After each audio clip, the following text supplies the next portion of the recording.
Hello everybody. This is the recording for geometry for the week of March 4th through 8th. I will be out of the office on the 5th, and we will not be holding Class Connects on the 6th. So the only chance I will get to see you guys is on Friday. This is being recorded for learning purposes. Alright, so last week you guys finished up triangle similarity, and you took your mid-unit assessment. If you have not done that already, please do so as soon as possible. Then you did side splitting theorem, which is very similar to triangle similarity, just without the triangles. And indirect measurement, which is kind of the same thing. If you did not do your benchmark last week, please do so as soon as possible. It is 20 points. Participation, free 100 basically in the gradebook. So please get that done as soon as possible. Thank you. Okay, so last week we talked about angle-angle similarity theorem, and we kind of hit on these two as well. They kind of go along with what we did last semester, dealing with triangle congruency. So side, side, side, this time the sides have to be proportional instead of congruent. And side, angle, side, again, the angles have to be, corresponding angles have to be congruent. Corresponding sides have to be proportional. So, being able to identify these is a big chunk of this lesson. So, these guys here on the left, I have the angles to be the same. It's nice. So now I just have to determine, are the sides proportional? Well, 9 over 18 has to be the same thing as 21 over 42, and they both reduce to a half. So my sides are definitely proportional, so side, angle, side. So again, not too bad. Pretty simple. Alright, so these ones in the middle, I have the 61 and the 61. I also have a pair of vertical angles, and we know that vertical angles are congruent.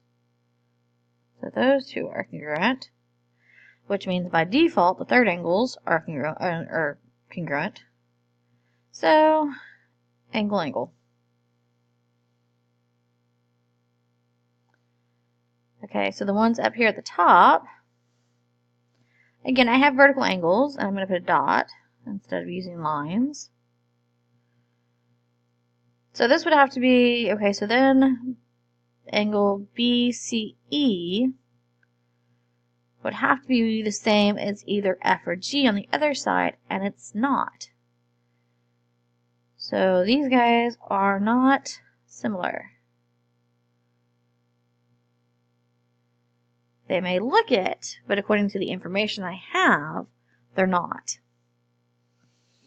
Okay, so I don't have any angle measurements on the ones below. So I have to make sure that my sides are proportional. So I have 8 and 48, which is 1/6. 12 out of 72, which is also 1/6. 14 out of 84. Okay, so 14 times 6 would be 24. 6 plus 2 is 8. So yeah, these all reduce to 1/6. So these are definitely all proportional. So side, side, side. It's that simple.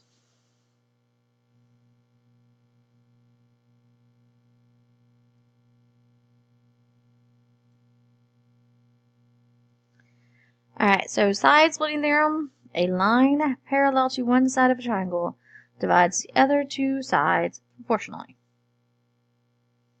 So again, set up a proportion, cross multiply, divide. So I have 14, so that makes this side 10. So 10 over 15 has to equal 4 over question mark. Again, you can simplify beforehand the 10 over 15, doesn't matter, or you can just multiply. So 10 question mark equals 60. divide by 10, divide by 10.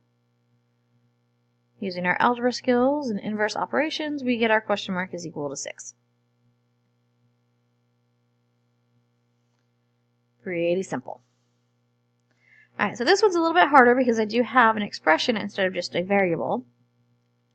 So again, I'm going to do 28 minus 8 is 20. So again, I'm just going to set up a proportion. 8 over 20 has to be the same thing as 10 over 3x minus 5. Again, you can simplify this to start with. And so that's what I'm going to do. I'm going to divide my fraction on the left by 4. Why not? I'm basically dividing by 1.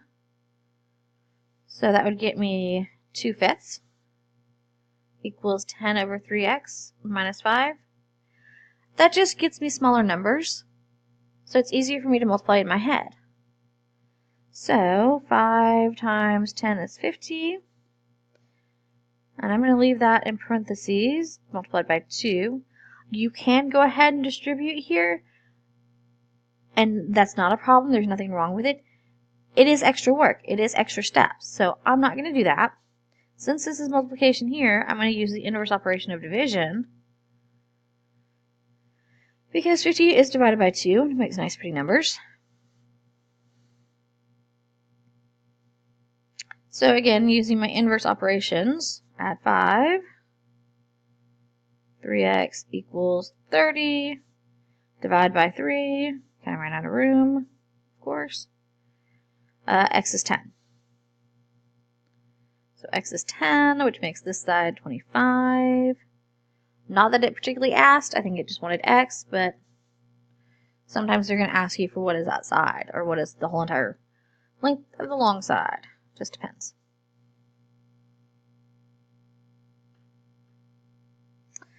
Okay, so this is the rest of the side-splitting theorem.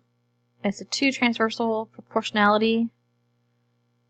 Okay, it's basically the same thing, except for we take out the word triangle. That's pretty much it.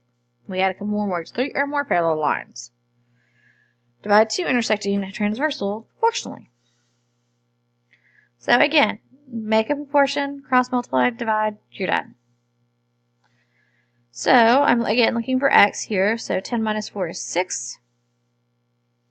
So 2x minus 10 over 4 equals 9 over 6.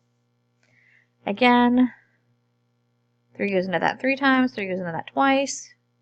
Smaller numbers makes it a little easier to multiply. So 2 times 2x minus 10 has to equal 12. I can divide by 2 easily. So 2x minus 10 equals 6, which is good to know. The whole top side is 6. But again, if they want x, I have to keep going. Plus 10, plus 10. 2x equals 16.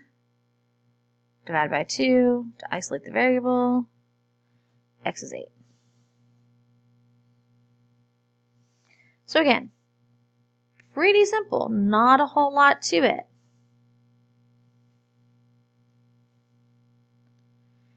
Make sure you're being careful on the way you set up your proportions, but otherwise, you guys are doing fine on this. Alright, indirect measurement. Used when we cannot measure things by comparing to a standard ruler or scale. You're not going to climb a mountain using a ruler to measure every single yard that you climb up. Or tie a string at the base and unwind it as you climb to the top. And when you climb down again, line the string up against the ruler. You're just not going to do it. So we use indirect measurement. So we have some properties. The proportional altitude theorem, the proportional angle bisector theorem, and the proportional median theorem. To me, these are common sense theorems. Basically, if you have two triangles and you know they are similar, then the altitudes or the angle bisectors or their medians are also similar, and they use the same ratio as other corresponding sides. And to me, they're common sense because if we're dealing with scale factors and dilations and similar figures, we multiply everything by the same factor, the same scale factor. So I would think that would include the altitudes, the angle bisectors, and the medians. But the book says we have to know these theorems, so there they are. Okay, so again, make a proportion, cross multiply, divide. Nothing to it. So here I think I'm dealing with the altitudes. So x over 24 equals 6 over 8. Again, you can simplify and say this is 3/4. Not a big deal there. So 4x equals 12, carry my 1, 72. Divided by 4. X is equal to 18. Which kind of makes sense because 8 times 3 is 24, so 6 times 3 has to be 18. So again, here they make it a little bit more challenging by throwing in the expression 2x plus 4 instead of just x. So I have 20 over 26 equals 2x plus 4, but I need JL to compare, so that would be 2x plus 4 plus 3, so plus 7.